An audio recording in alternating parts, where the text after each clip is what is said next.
So this talk and the talk that follows it are going to be on neuroplasticity. This is something we've mentioned in a number of the previous talks, but now it's time to really kind of hone in and get a little specific information on that. And it comes significantly from the book where you have a reading this week, The Brain That Changes Itself by Norman Doidge. We're reading one chapter out of that book. Again, like many of these books, I totally recommend the whole book. It's a fantastic book. And it really is, just as the name implies, it's really about how our brains change themselves and how we shape our brain by the kinds of stimulus that we create. And the talk today is really kind of focusing on how that happens.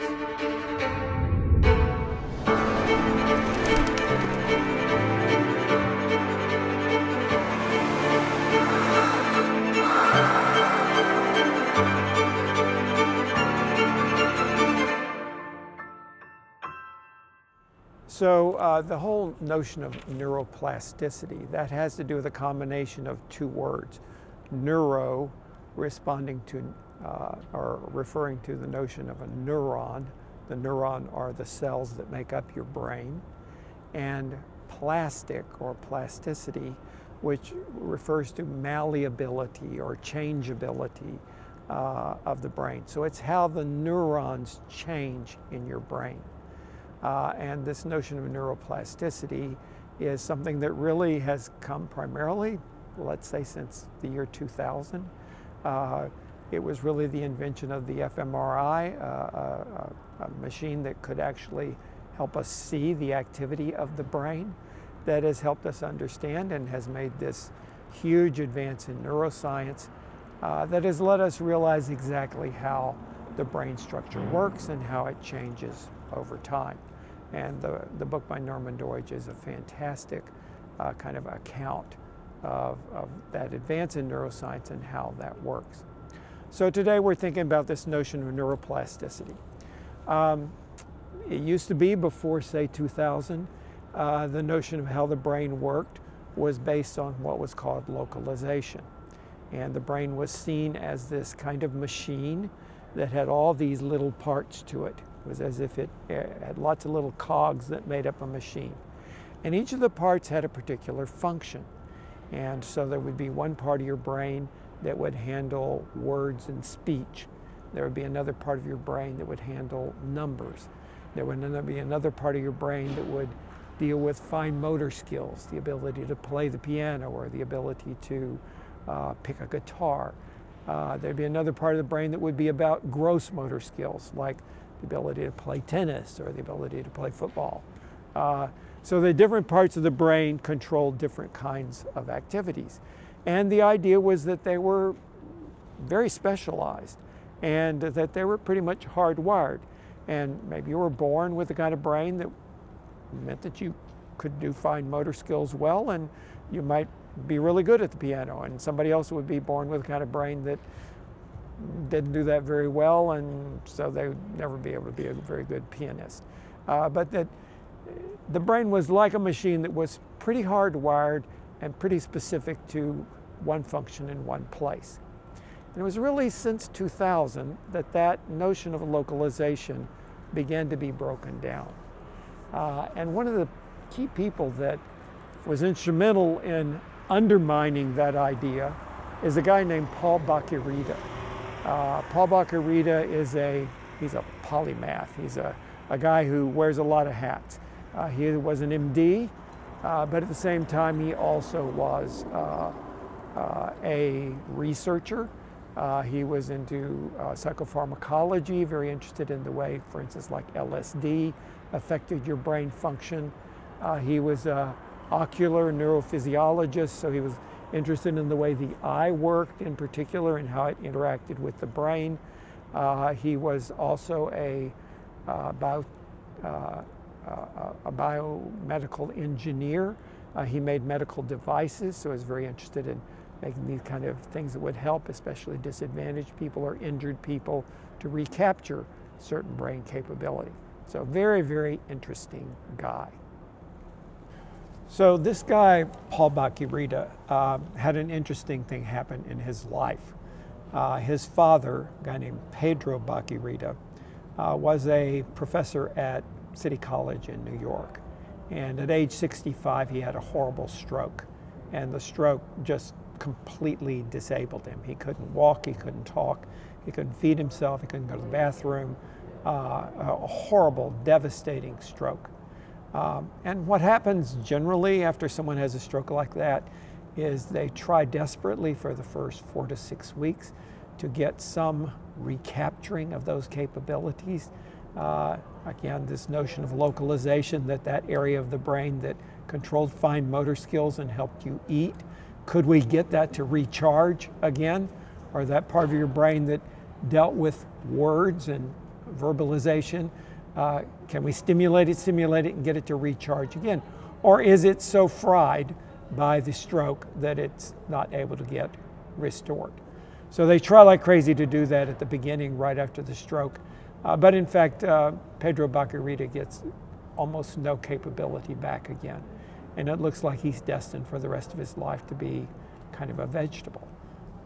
So it's a horrible situation.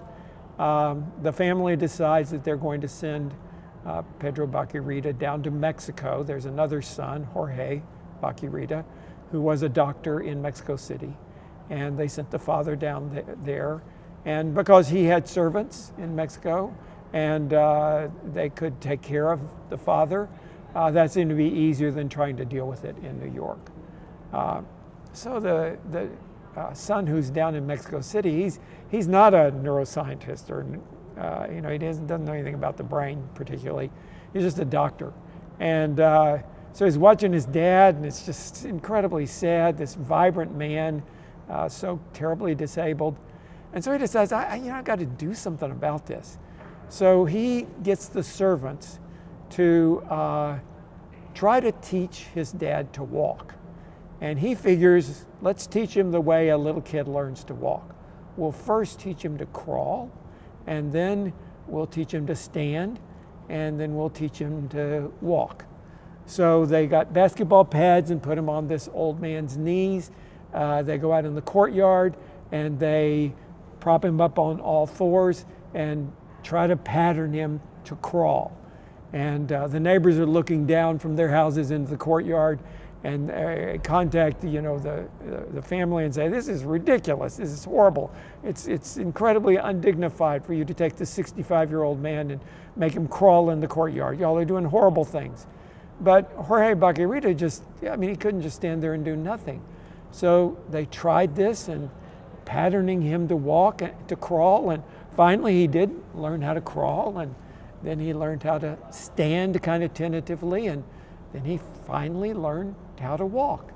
And they did a similar kind of thing with talking and with feeding himself, and they just helped him learn just exactly like a baby would learn to do those things.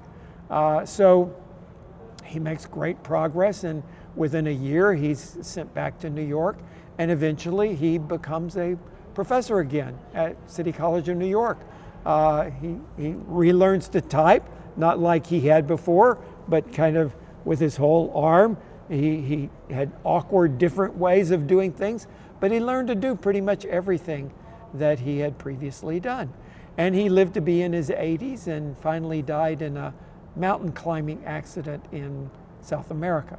So this was a real success story. Now, Paul Bacchirita, being interested in the way the brain works, he thinks, well, maybe we were wrong. Maybe those parts of the brain that we thought were fried by the stroke were actually not damaged as badly as we thought. And so he was able to recapture that part of the brain that handled speech or handled mobility or something like that. But then when his father died, he had a very thorough autopsy done, and he looked at the brain and tried to see what parts were damaged in the stroke. And it turns out all the parts they thought were damaged were completely disabled, so that the part of the brain that handled speech was completely fried. He should not have been able to speak. The part of the brain that handled mobility was completely fried. He shouldn't have been able to do that. But in fact, what had happened was all of those things that couldn't be accommodated in the regular part of the brain that handled them, his other parts of the brain had been rewired to do those things. Sometimes in a kind of awkward way. His speech wasn't just like it had been before. He didn't type in the same way, but he had rewired other parts of the brain to do what the parts of the brain that were disabled were no longer available to do. So this began in Paul Bach-y-Rita's mind to undermine this notion of localization.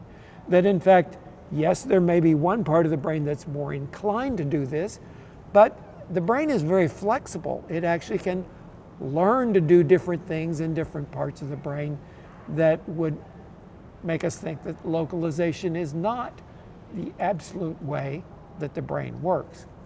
So he began to think of the brain in a very different way and as a much more flexible instrument. And he could see that when he started to look at like a blind person, that a blind person doesn't have the ocular capability of sending those messages to the part of the brain that deals with seeing. But that part of the brain is still there.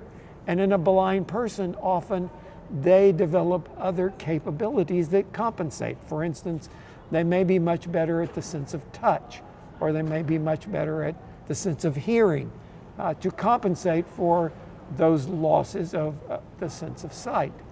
So I had a really good friend, been a friend for most of my life. I got to know her in high school, who was blind. And, and even in high school, she could read Braille, just send her finger across that page with little bumps in it, and she's reading language.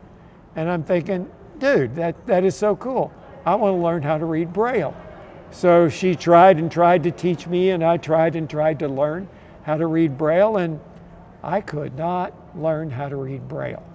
And in fact, it's very difficult for a sighted person to learn Braille, because Diana, my friend, was using the part of her brain that we use for sight to repurpose it to be particularly sensitive to touch and to allow her to feed that sense of touch into the part of the brain that dealt with language. So she could really shape her brain much more flexibly than what localization would have led us to believe. And the same is true for a deaf person who often gets super capabilities in terms of sight. Most deaf people have a much greater peripheral vision than people who are not deaf. And their brain just grows these other capabilities and feeds them to the part of the brain that is needed for orientation and moving around in the world. So what you might have depended on sound for, now it's compensated by an extra capability in sight. So we're sitting here on the porch of the Norman Hackerman building, which is the building at UT where they do neuroscience primarily. So now, especially since 2000, people like Paul Bach-y-Rita and many other scientists have begun to focus on exactly how the brain works and how this flexibility occurs in the brain. How is it so malleable, so able to take on maybe different capabilities than we thought were there before? And so this is where that science occurs here on the UT campus. So the way now we understand that the brain works is that brain cells, or neurons, are made up of three different parts. There's an axon, which sends a signal. There's the cell body, and there's the dendrite that receives a signal. So your brain, when you start as a little child, you've got lots of neurons up there, but they're not organized. And it really is a major part of the development of a human being that we organize our brains. And unlike many other animals that, I grew up on a farm, and when a cow is born, a calf is born, it plops out of the mother and it can immediately walk, and it can immediately moo, and it can pretty much eat. It has all those capabilities plop right to start with. But when a human being is born, that's not true. A baby can't walk. A baby can't feed themselves. There are just a lot of capabilities that develop after the baby is born. And that's really the brain organizing itself. And there is a period that is generally referred to as the critical period, the first 5 years of a child's life, when this disorganized mass of neurons are organizing themselves. And it's being organized based on stimulus. So if a baby they see other people moving, they see the movements of other people, they try to emulate that, then those neurons in the brain help them organize to do that. But it's stimulus that creates the impetus to form your brain in certain ways. So that is to take that neuron and send a signal from the axon, receive it with the dendrite, and wire those two neurons together. And by the wiring together of all of these neurons, that's what really structures our brain. Now, another thing that's interesting there is the axon and the dendrite don't actually touch each other. There's a synapse or a space between them, and there's actually a chemical neurotransmitter that creates the bond between the axon and the dendrite. And those neurotransmitters are things like serotonin or dopamine, and our body produces those in varying amounts, and that's what helps us wire those neurons together. So it's that flexibility that allows them to wire together or to separate from each other that makes the brain as malleable as it is. And it means that our brain health depends very much on our neurotransmitters as means for structuring and organizing our brain together. So when those all bond together, that then makes a capability in the brain. And there are two rules about how that works. Neurons that fire together wire together. So when we make a demand on the brain and those two, the axon and the dendrite, fire together, then you do it over and over and over and over again, and then they wire together. And when they're wired together, then you have that capability. So when a little kid is trying to learn language and they're trying to say mama or dada, they're trying and they're trying and they're trying, they're demanding, and finally those wire together, and it's second nature for the kid to say mama or dada. And then they acquire language in that way. So it's by stimulus that then creates those neurons firing together, and then when they fire together over and over and over again, they wire together and you have that brain capability. Then the other rule is use it or lose it. So if you don't keep doing that, having that demand, over a period of time, the brain will say, oh, this capability is not needed anymore, and it may actually detach those neurons and you lose the capability. So neurons that fire together, wire together, that's how you get the capability, but you have to use it or lose it, and in that case you don't have that capability anymore. So an example of this might be with language. So in the first 5 years of a kid's life, that brain is just trying every way it can to get just as much capability as it can. And when demands are made on it, it wires together. And you learn language pretty rapidly in those first 5 years of your life. I had a friend who she grew up from the time she was born till she was 4 years old. She lived in Africa. Her father was a diplomat and they were assigned to Africa. And she had a French nanny. And the French nanny spoke to her all the time, and she spoke fluent French by the time she was 4 years old. She'd completely gotten that capability. Then they got reassigned back to the United States, and she continued to grow up in the United States. And by the age of 10 or 12, she couldn't speak French at all. And now she's an adult and she's totally pissed off. She can't speak French. She could speak French fluently, but she didn't use it, and it's use it or lose it. She lost that capability completely.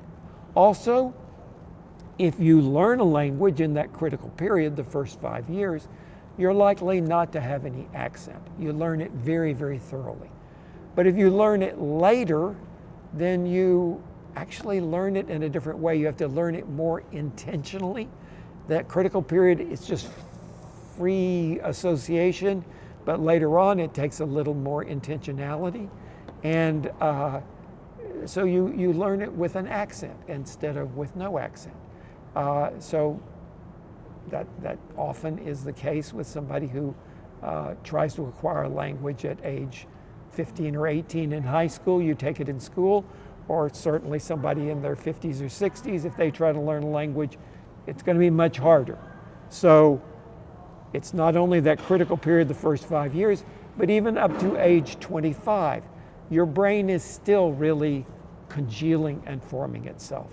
And that's why, you guys may not want to hear this, but your insurance is higher up until your age 25, because your brain's capability to drive a car is not fully matured, and people under 25 have a lot more accidents.